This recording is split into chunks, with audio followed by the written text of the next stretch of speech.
का कहो बात ऐसा है, कभी तो खुशी तो कभी गम। और हमार संस्कृति परंपरा हमार झारखंड का शान पान हमार नागपुरी ऐसा भाषा है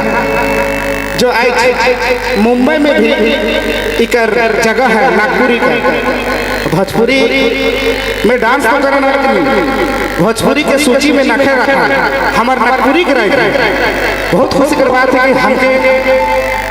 झारखंड में हमके मन के भगवान पैदा कर रहे और एक से बड़का बात हम का बोला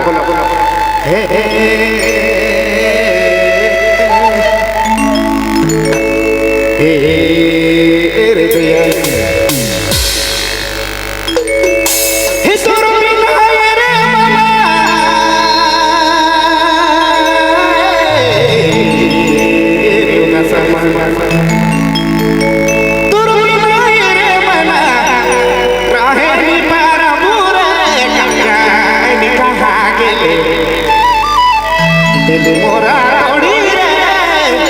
तोहर बिना लागे सोना सोना मैना ओहो जान कहाँ गेले दिल मोरा तोड़ी जान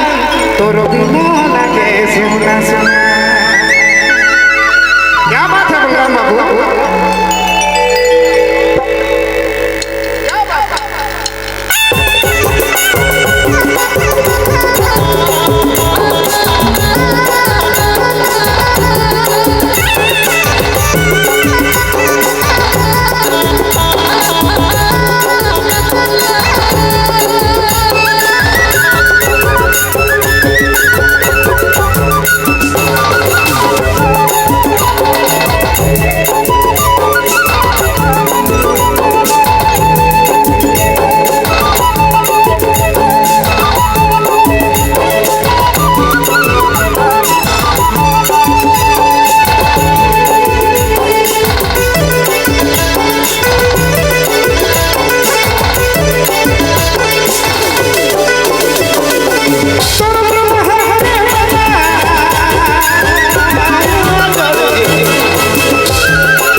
सोना